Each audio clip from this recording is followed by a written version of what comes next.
Hello everyone, as academy की online classes में एक बार आपका फिर से स्वागत है। हम लोगों ने पॉलिटी स्टार्ट किया था और आज हमारी पॉलिटी की तीसरी क्लास है। दूसरी क्लास तक हम लोगों ने एक डायग्राम के माध्यम से कुछ चीजें समझी थी। वो कुछ चीज क्या थी?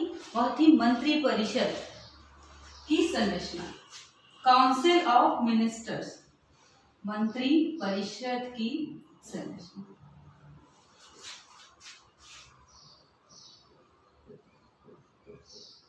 कि किन किन मंत्रियों से मिलकर जो है वो मंत्री परिषद जो है हमारी बनती है। और इसी के अंतर्गत हमने एक डायग्राम बनाया था जिसमें पीएम होता है, मतलब ये डायग्राम जो है बड़ा सा गोला क्या है, काउंसिल ऑफ मिनिस्टर्स का। इसमें पीएम होता है, इसमें कैबिनेट मिनिस्टर्स होते हैं, इसमें राज्य मंत्री होते हैं स्वतंत्र प्रभार, मिनिस्टर ऑफ स्टेट इंडिपेंडेंट, इसमें मिनिस्टर ऑफ स्टेट होते हैं जो इंडिपेंडेंट नहीं है, और एक होते हैं उप मंत्री या वाइस मिनिस्टर।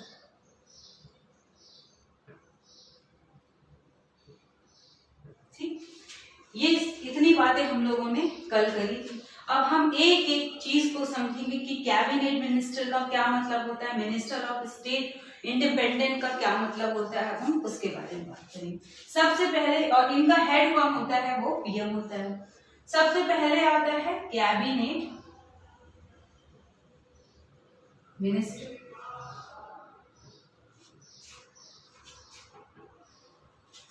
हमारे देश में और दुनिया के जितने भी देश हैं, सभी देशों में व्यवस्था चलाने के लिए जो है बहुत से मंत्रालय, मिनिस्ट्रीज बनाई गई हैं, जिसमें बहुत बड़े बड़े विषयों को रखा जाता है। जैसे विदेश मंत्रालय,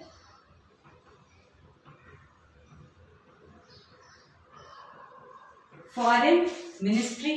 ठीक, विदेश मंत्रालय मतलब अपने देश को छोड़ के जो 200 प्लस देश हैं वो विदेश ही है हमारे लिए। ठीक, तो उन 200 देशों से संबंधित जो भी निर्णय लेना होगा हमारे देश को, मतलब उनसे संबंध स्थापित करने के लिए जो भी निर्णय लेना होगा वो कौन सी मिनिस्ट्री लेगी, वो विदेश मिनिस्ट्री लेगी, मतलब फॉरेन मिनिस्ट्री लेगी।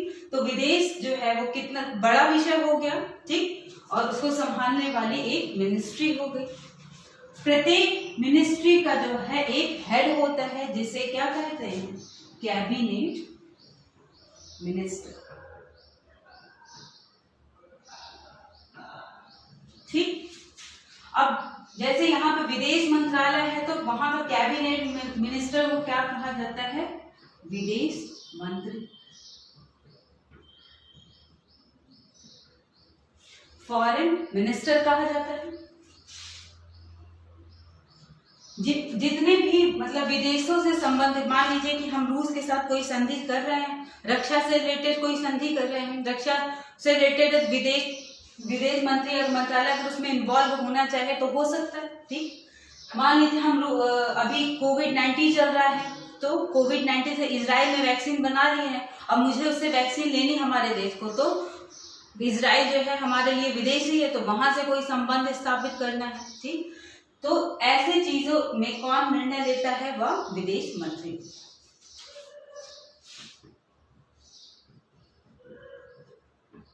विदेश मंत्री ले, समझ गए।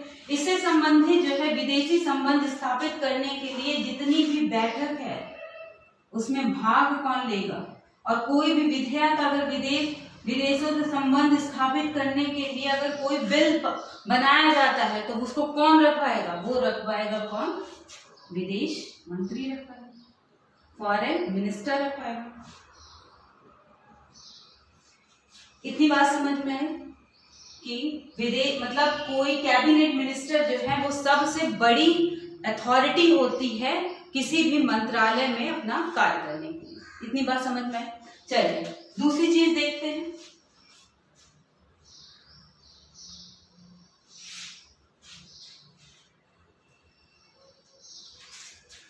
दूसरी चीज है स्वतंत्र प्रभार, मिनिस्टर ऑफ स्टेट इंडिपेंडेंट।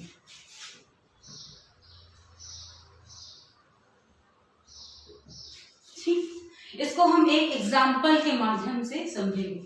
अभी मैंने कहा कि कैबिनेट मंत्र विदेश मंत्रालय के मैंने एग्जाम्पल लिया, ठीक, कि विदेश में जो है वो पूरे 200 देश आ जाते हैं, 200 प्लस जितने भी देश हैं वो आ जाते हैं। ठीक, तो मान लीजिए इसे कॉन्टिनेंट में विभाजित कर लीजिए। एशिया, जो एशिया कॉन्टिनेंट है उससे संबंधित जितने भी देश होंगे, मतलब मंत्रालय को फिर किसमें बांट दिया गया है, विभागों में बांट दिया गया है। तो एशिया में जितने भी देश आएंगे उस पर जो है निर्णय कौन लेगा, वो लेगा मिनिस्टर ऑफ स्टेट इंडिपेंडेंट। समझ गए इतनी बात?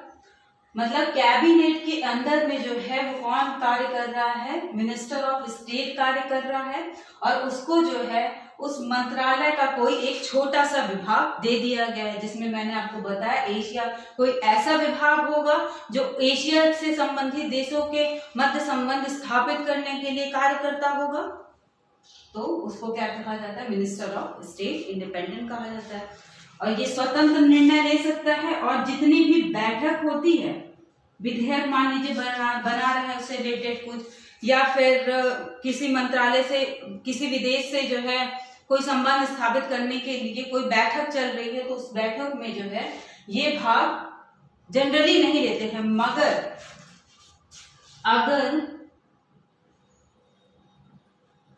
समझौता या बैठक जो हो रही है वो इनके विभाग से संबंधित है, मतलब एशिया वाले से कोई ऐसा देश से संबंधित मुद्दे पर बात हो रही है जो एशिया में हो, तो वो उस बैठक में भाग ले सकते हैं। समझ के इतनी पर? ये तो हो गई दो मंत्रियों की बात होगी, कैबिनेट और मिनिस्टर ऑफ स्टेट की बात हो गई। अब दूसरा आता है मिनिस्टर ऑफ स्टेट, जो कैसा है, इंडिपेंडेंट नहीं है। इसको भी देखिए, समझते हैं। अभी हमने इंडिपेंडेंट की बात करी थी, तो इसमें मैंने आपको एग्जांपल दिया एशिया वाले का, कि एशिया से संबंधित कोई विभाग है, ठीक। एशिया में भी बहुत से देश आते हैं, इसको और छोटे विभागों में बांट लीजिए, नॉर्थ ईस्ट एशिया में बांट लीजिए, वहां का क्षेत्र, इससे संबंधित भी यहाँ पर कोई विभाग है, ठीक। विभाग है तो अब नॉर्थ ईस्ट एशिया में जो देश आते हैं उस पर अगर कुछ भी काम करना है तो वो कौन करेगा, उसकी देख रेख कौन करेगी, यहाँ पे जो देश आते हैं वो क्या करता है, मिनिस्टर ऑफ स्टेट करता है, ठीक। कि क्या जो भी फाइल्स आती हैं उसको देखना वेखना, ठीक, उसके संबंध में जो है उसके संबंध में सलाह वगैरह देना, ये सारे काम कौन करता है, मिनिस्टर ऑफ स्टेट करता है, ठीक। मगर यह मिनिस्टर ऑफ स्टेट जो है वो नीति निर्णय करने के लिए स्वतंत्र नहीं होता, वो जो है हेल्पर का काम तो कर देता है मगर स्वतंत्र होकर निर्णय नहीं ले सकता। निर्णय के लिए जो है मान लीजिए इसने जो है हेल्प कर दी और फाइल जो है उसको कहाँ भेजनी पड़ेगी, अगर एशिया में आ रहा है तो अपनी मिनिस्ट्री को भेज, मतलब विभाग जो उससे बड़ा वाला विभाग है, मिनिस्टर ऑफ स्टेट इंडिपेंडेंट वाला है, उसको भेजनी पड़ेगी, ठीक। और यहाँ से वो कहाँ जाएगी, कैबिनेट मिनिस्टर के पास जाएगी, समझिए। और ये भी जो है क्या होते हैं, ये बैठकों में जनरली भाग नहीं लेते,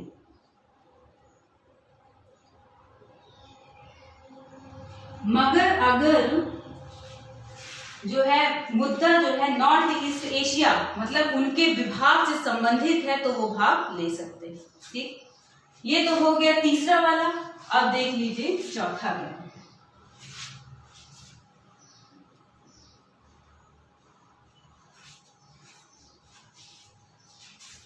चौथा है वाइस मिनिस्टर।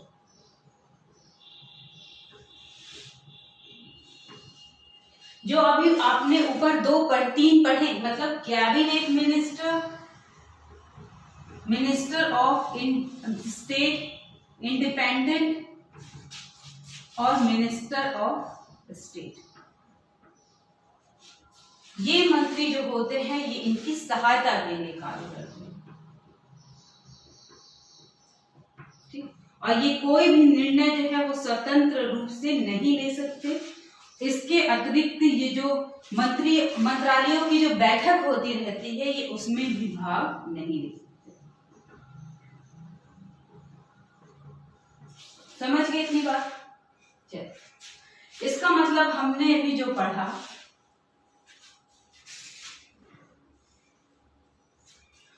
उसको एक फ्लो चार्ट के माध्यम से समझो। एक बार और समझ लेते हैं।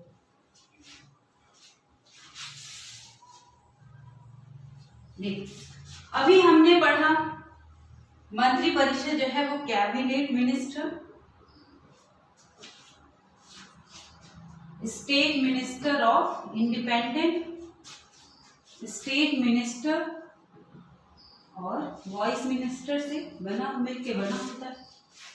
सबसे बड़ी अथॉरिटी कौन सी है या संस्था कौन सी है इसमें? कैबिनेट मिनिस्टर की, जो है सारे निर्णय स्वतंत्र रूप से लेते हैं।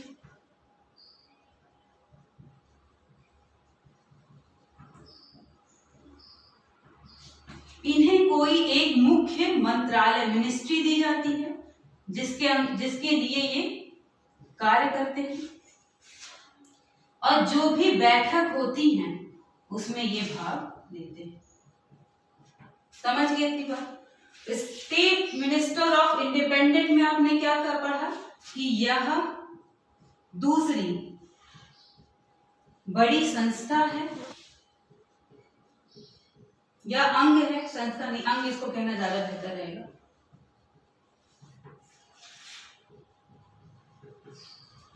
जो कार्य करता है किसके अंतर्गत? कैबिनेट मिनिस्टर के अंतर्गत कार्य करता है, उसके अधीन। इसको बड़े मंत्रालय, किसी बड़े मंत्रालय के अधीन कोई एक छोटा सा विभाग दिया जाता है।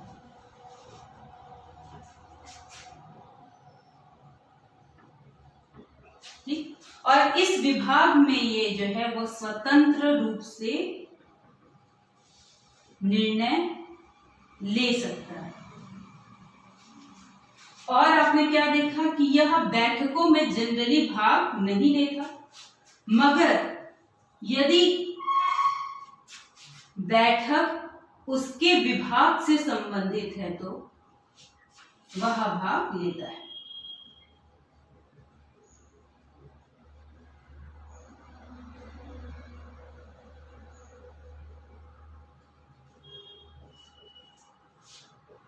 समझ गए इतनी बात? उसके बाद हमने स्टेट मिनिस्टर जो इंडिपेंडेंट नहीं है उसको पढ़ा। तो ये क्या है? यह तीसरी सबसे बड़ी अंग है। ठीक, यह जो है कैबिनेट मिनिस्टर और स्टेट मिनिस्टर इंडिपेंडेंट के अधीन में कार्य करता है। इसको मंत्रालय में से कोई और छोटा, मतलब जो इस विभाग से भी छोटा हो,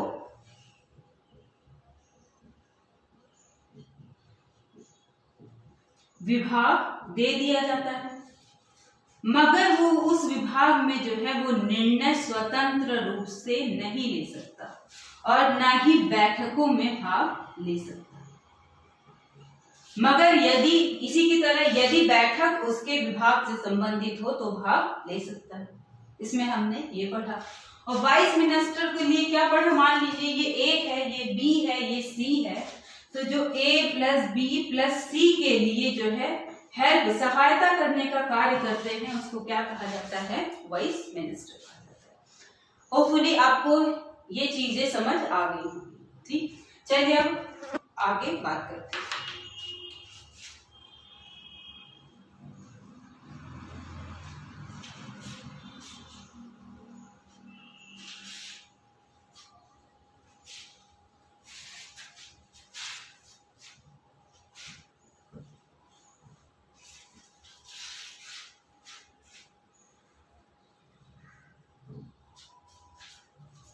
ये तो था फॉर्मल जो है मंत्री परिषद की संरचना कैसी थी।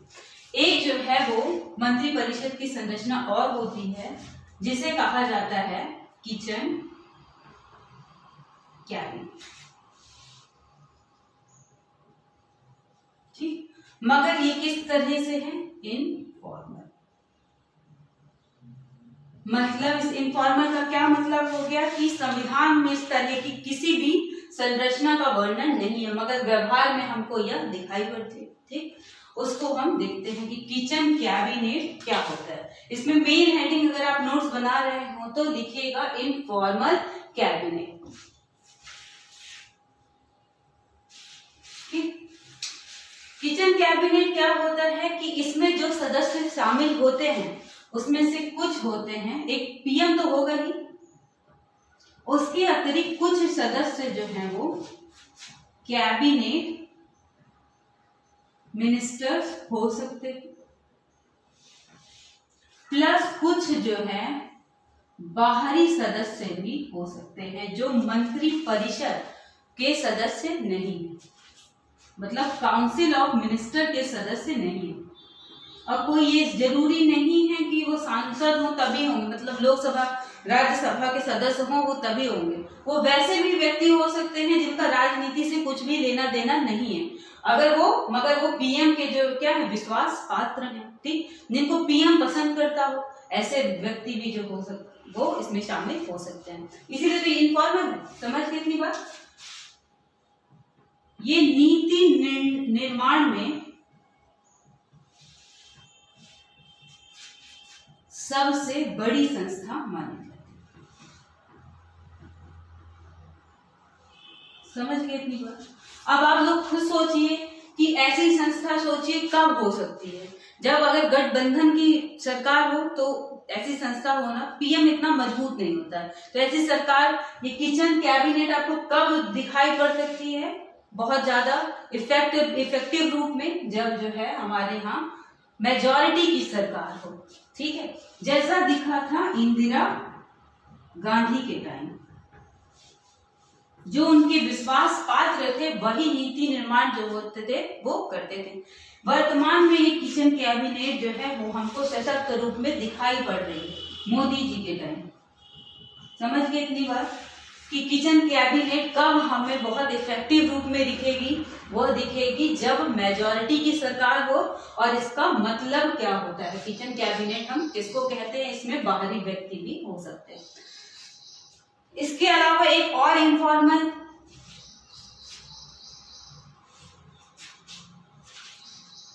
चीज दिखाई पड़ती है, वो देखते हैं।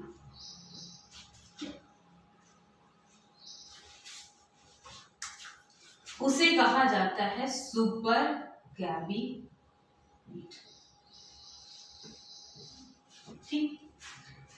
आगे की क्लासेस में आप पढ़ेंगे कि मंत्रिमंडल जो होता है, मंत्री परिषद या दोनों में डिफरेंस आगे इसके बाद यही बताया जाएगा आपको। तो जो आपकी काउंसिल ऑफ मिनिस्टर होते हैं तो इनके अंदर में बहुत से मंत्रालय हो गए, जैसा कि आपने अभी देख लिया।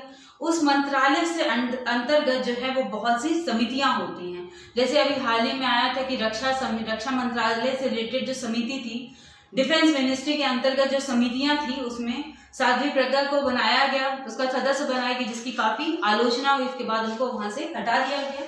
तो ऐसी ही समितियां जो है वो चलती रहती हैं। तो सुपर कैबिनेट क्या है कि एक जो है मंत्रालय, एक होता है राजनीतिक मामलों का मंत्रालय,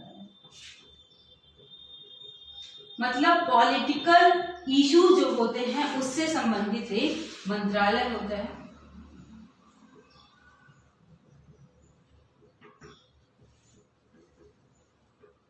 ठीक, इसके अंतर्गत भी कोई समिति होगी, कमेटी होगी कोई, ठीक। उस कमेटी,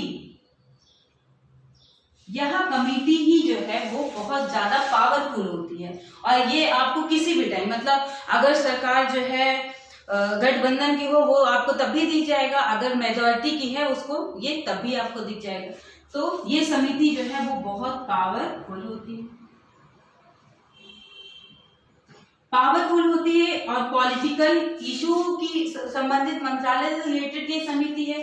तो जो भी नीति निर्माण होते हैं वो यही करने लगती है। समझिए इतनी बात।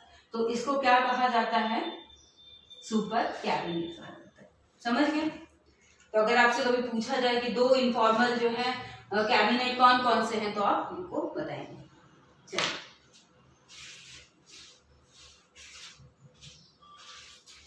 यहां से अपना सरकार का जो स्ट्रक्चर था वो खत्म हो जाता है। अब इसके आगे हमने संविधान देख लिया, हमने सरकार देख लिया। संविधान में हमने देखा कि कैसे कानून और नियमों को स्थापित करने वाला ये दस्तावेज है, और सरकार क्या है, उसको कैसे लागू किया जाए वह संस्था है। ठीक, अब ये संविधान और सरकार को जो है एक व्यवस्था के रूप में लागू किया जाता होगा। ठीक, कि सरकार जो है वो किस हिसाब से चलेगी। इसी में ही आपने नाम सुना होगा, अपने भारत में कैसी व्यवस्था है? संसदीय व्यवस्था, पार्लियामेंट्री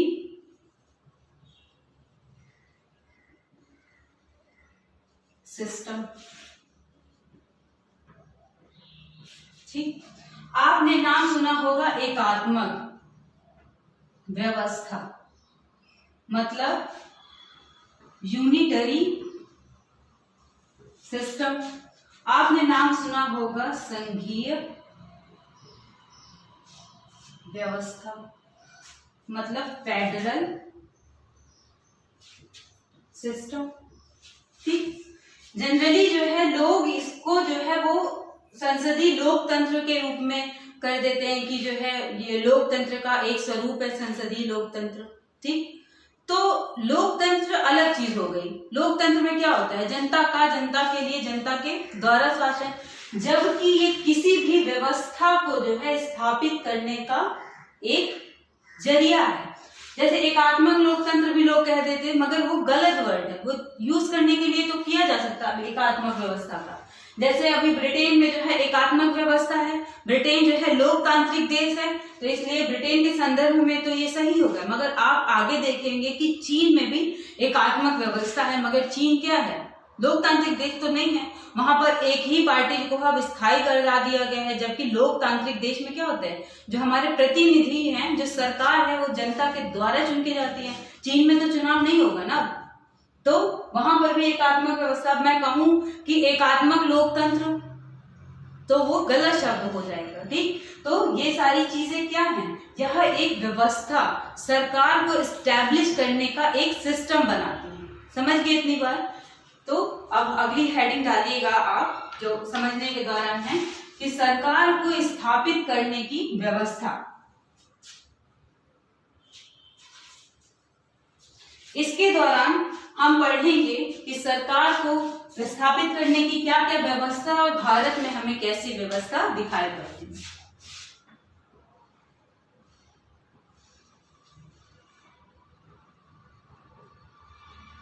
सरकार और संविधान दोनों को।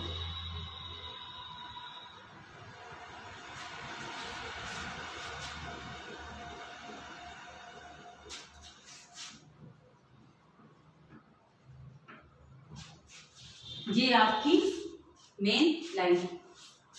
इसमें पहला हम जो है वो पढ़ेंगे आपका एकात्मक व्यवस्था।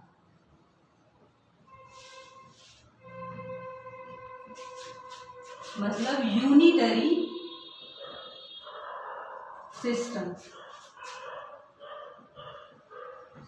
ठीक, इसको आप शब्द से ही समझ सकते हैं। एकात्मक या यूनिटरी का क्या मतलब हुआ कि सारी पावर जो है वो किसी एक के हाथ में है। जैसे आप अपने घर में देख लीजिए, या तो मम्मी ज्यादा मतलब पावरफुल होती है या पापा ज्यादा होते हैं, तो आप लोग तो नहीं होते, तो उन्हीं के अंडर में पावर रहती है। तो वैसी ही व्यवस्था कि किसी एक के हाथ में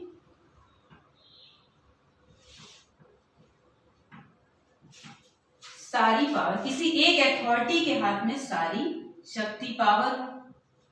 ठीक, एकात्मक का मतलब यही हो गया। अब वो कौन सी पावर होगा, कोई सेंट्रल पावर होगी, मतलब केंद्रीय, ठीक, मतलब सेंट्रल जो है वो गवर्नमेंट जो होगी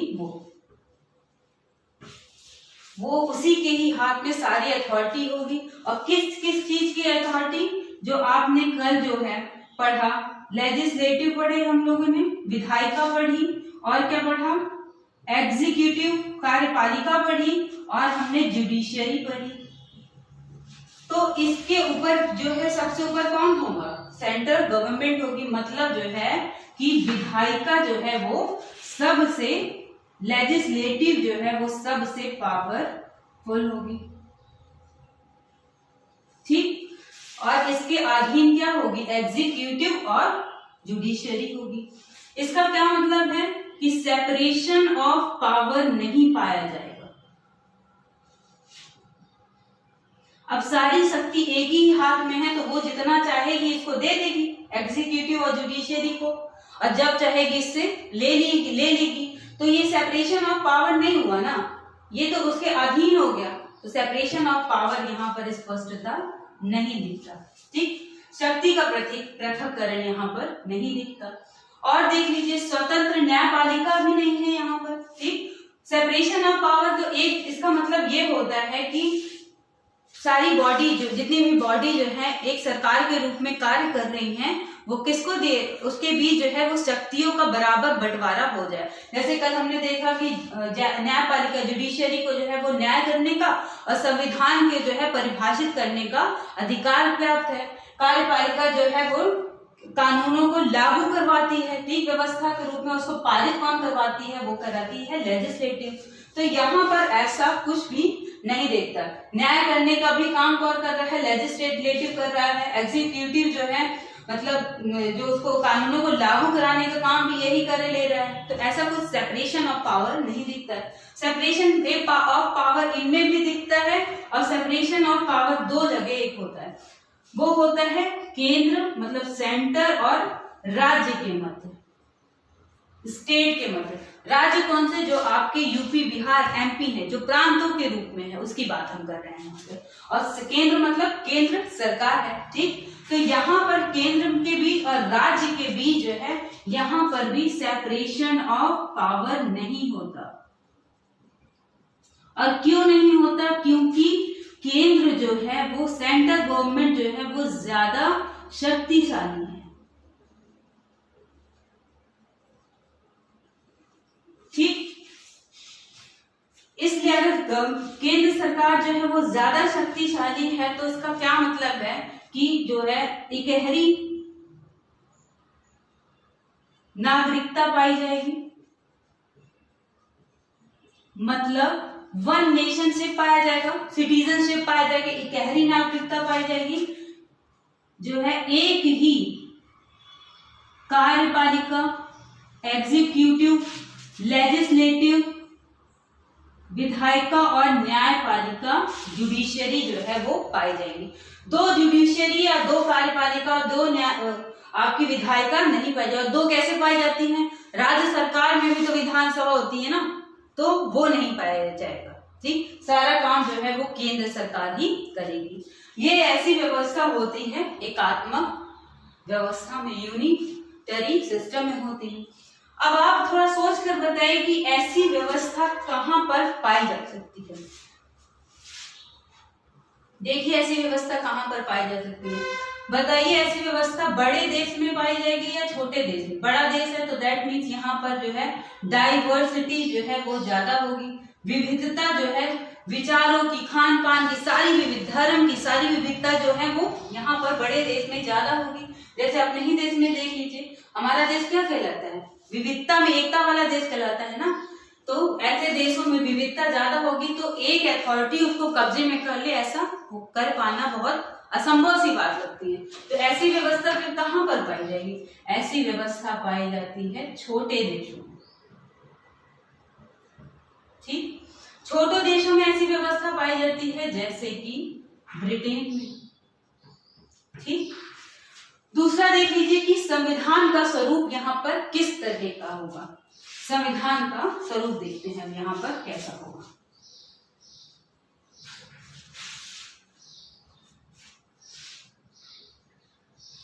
अब देखिए, ये देश एक तो छोटे देशों में पाया जा रहा है, ठीक, और दूसरा क्या है, एक ही अथॉरिटी, एक ही संस्था के पास सारे अधिकार हैं, ठीक। तो अगर उसके पास अधिकार है तो उसको क्या जरूरत है कि लिखित संविधान बनाए, ठीक।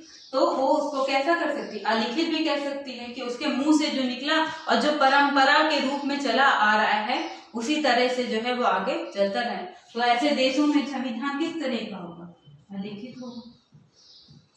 एक बात इसमें और समझ लीजिए, अब जैसे भारत का संविधान जो है वो रिटन में है, लिखित में है, तो हम सोचते हैं कि सब कुछ लिखित होगा, ठीक है। तो कुछ चीजें ऐसे होती हैं कि जो परंपरा के अनुसार भी चली आती है। जैसे अभी आपने किचन कैबिनेट पढ़ा और जो है आपने क्या पढ़ा, सुपर कैबिनेट पढ़ा, तो ये थोड़ी परंपरा जैसी है ना, ये संविधान में कहीं नहीं लिखी फिर भी लागू होती है, ठीक। तो अगर लिखित है तो इसका मतलब कभी ये ना समझ लीजिएगा कि सब कुछ लिखित है। इसमें हो सकता है कि सिस्टम में कुछ चीजें हैं वो परंपरा के अनुसार जो है वो चलती आ रही हो। इसी तरह अलिखित का मतलब ये कभी नहीं होता कि एकदम से मतलब एक लाइन भी नहीं लिखी गई, ऐसा नहीं होता। ज्यादातर चीजें जो है वो परंपरा के अनुसार चल रही हो, कुछ चीजें जो है वो लिखित होती है। समझ गए इतनी बात? चलिए, अभी मैंने थोड़ी देर पहले कहा था कि ये सारी चीजें हैं, ये एकात्मक लोकतंत्र कहना जो है इसको गलत होगा, ठीक है। क्यों गलत होगा? क्योंकि यह व्यवस्था है। अभी आपने यहाँ पर जैसे ब्रिटेन में देखा, ब्रिटेन में लोकतांत्रिक देश है, तो मान लीजिए उसके लिए तो आपने लोकतंत्र का शब्द में यूज कर दिया, मगर वो शब्द भी ठीक नहीं है, ठीक। शब्द में अगर आपने यूज कर दिया। दूसरा एग्जाम्पल देख लीजिए, आप चीन का देख लीजिए। चीन में लोकतांत्रिक देश तो नहीं है, ठीक, तानाशाह देश है, एक ही अथॉरिटी में ही सारी शक्तियां निहित हैं, ठीक है। तो वहां पर भी तो आपको एकात्मक व्यवस्था दिख रही है। तो इसका मतलब है ये चीज कहना गलत होगा कि लोकतंत्र को स्थापित करने की मतलब कि एकात्मक व्यवस्था जो है वो लोकतंत्र का रूप है, ये कहना गलत होगा। मगर ये कहना सही होगा कि लोकतंत्र को स्थापित करने की एक व्यवस्था के रूप में क्या हो सकता है, एक सिस्टम के रूप में जो है वो एकात्मक व्यवस्था हो सकती है। होपफुली आपको जो है एकात्मक व्यवस्था इतनी समझ आई होगी। चलिए अब आगे बढ़ते हैं।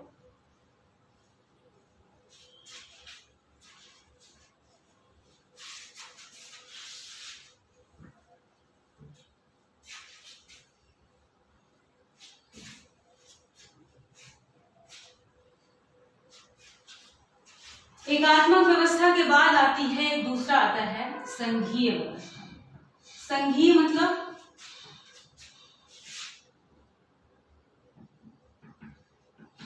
फेडरल सिस्टम, ठीक। इसका देख लीजिए मतलब क्या है। इसका मतलब है यह एकात्मक व्यवस्था के जस्ट अपोजिट है, ठीक। इसका मतलब है कि एक ही संस्था में या अथॉरिटी में जो है वो सारी शक्तियां ना, ठीक। पहली बात, अगर एक ही संस्था में ना हो दैट मीन्स कि शक्तियों का बंटवारा हुआ होगा, मतलब सेपरेशन ऑफ पावर यहां पर पाया जाता है, ठीक। दूसरी बात हो गई। और सेपरेशन ऑफ पावर अभी आपने देखा कि कहां कहां पे हमें दिखाई देता है। पहला दिखाई देता है केंद्र, सेंटर और स्टेट के बीच, राज्य के मध्य, और कहां दिखाई देते हैं, लेजिस्लेटिव, जुडिशियरी और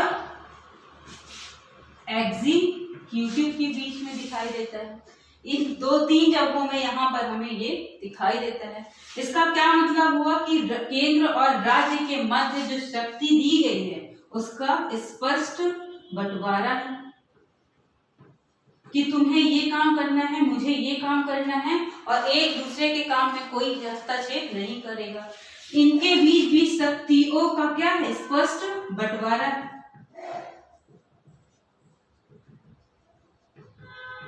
ठीक। अगला देख लीजिए, स्पष्ट बंटवारा है तो इसका मतलब है कि यहाँ पे जुडिशियरी क्या होगी, स्वतंत्र होगी,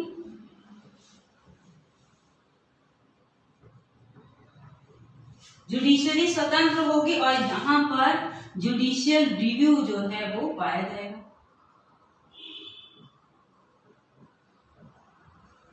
ठीक, इसके अतिरिक्त जो है देखिए सेपरेशन ऑफ पावर केंद्र व राज्य के मध्य भी स्पष्ट रूप में है, इसलिए केंद्र जितना मजबूत होगा उससे उतना ही जो है वो राज्य भी मजबूत होगा। समझ गए इतनी बात?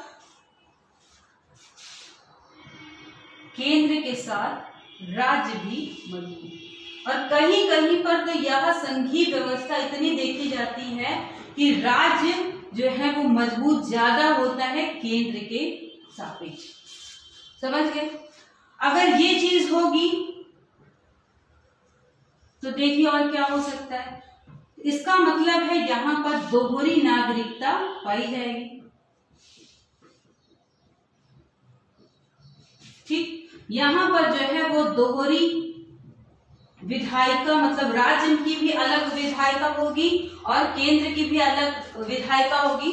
दोहरी विधायिका, दोहरी कार्यपालिका, मतलब केंद्र की और राज्य की अलग अलग, और दोहरी न्यायपालिका, जुडिशियरी भी दो सब कुछ पाई जाएगी, और दोहरी नागरिकता भी पाई जाएगी।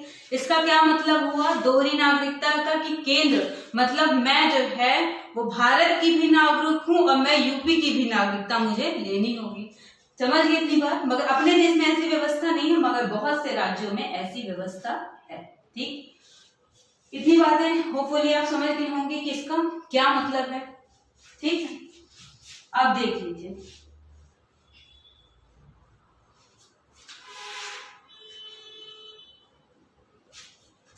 अब फिर से वही बात कि ऐसी व्यवस्था जो है वो कहां पर पाई जा सकती है, बड़े राष्ट्रों में या छोटे राज्यों में? ऑब्वियस है, ठीक है, कि ऐसी जहां पर जो है शक्ति का संकेंद्रण करना किसी एक के बस की बात ना हो, वैसे राज्यों में कौन सी जो है व्यवस्था पाई जाएगी? वो सरकार को स्थापित, संविधान को स्थापित करने के लिए वो होगी फेडरल सिस्टम। तो ये कहां पर पाया जाएगा? बड़े राष्ट्रों में। जैसे कहां पर पाया जाता है? यूएसए में जो है वो पाया जाता है फेडरल सिस्टम। आपके कनाडा में जो है वो पाया जाता है फेडरल सिस्टम पाया जाता है।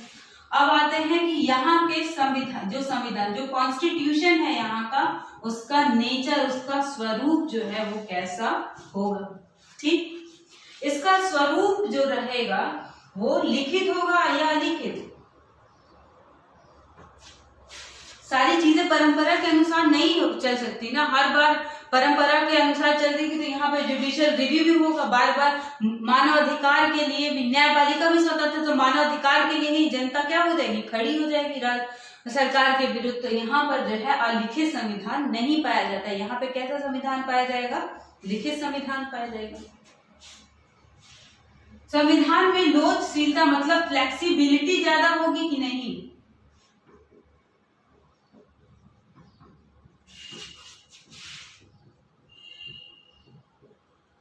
मतलब वो बहुत ज्यादा फ्लेक्सिबल होगा या नहीं? और फ्लेक्सिबिलिटी का मतलब समझ लीजिए क्या होता है कि इसमें अगर कोई संशोधन करना हो, अमेंडमेंट करना हो, कुछ सुधार करना हो, तो वो बहुत आसानी से हो जाए। मतलब आगे आप मेजॉरिटी पढ़ेंगे, एक सिंपल मेजॉरिटी होती है, स्पेशल मेजॉरिटी होती है, वो सारी चीज पढ़ेंगे तो मतलब संशोधन करने की प्रक्रिया जो है वो बहुत आसान है, जो सिंपल मेजॉरिटी से ही पूरी हो जाए। सिंपल मेजॉरिटी जो है किसी बिल को पास कराने का सबसे आसान तरीका होता है, ठीक, और सबसे कठिन होता है स्पेशल मेजॉरिटी कराना, उसे कोई विधेयक को जो है वो पास कराना। ठीक, तो संविधान संशोधन मतलब कॉन्स्टिट्यूशन में कोई संशोधन करना हो तो उसकी प्रक्रिया अगर बहुत आसान है, बहुत सिंपल मेजॉरिटी से ही वो पास हो सकता है, तो ऐसे संविधान को क्या कहा जाता है? फ्लेक्सिबल कहा जाता है। ठीक है, अगर ऐसा चीज हो गया तो फिर से वही बात हो गया कि फ्लेक्सिबल अगर कुछ हो गया, लिखित संविधान में अगर कुछ सुधार करना हो गया, तो हो सकता है कि एक बड़ी मेजॉरिटी जो है वो उससे सहमत ना हो किसी चीज से। ठीक, तो इसके लिए क्या होगा कि संविधान संशोधन की प्रक्रिया जो होगी यहाँ पर लोचशील नहीं होगी, कठिन होगी।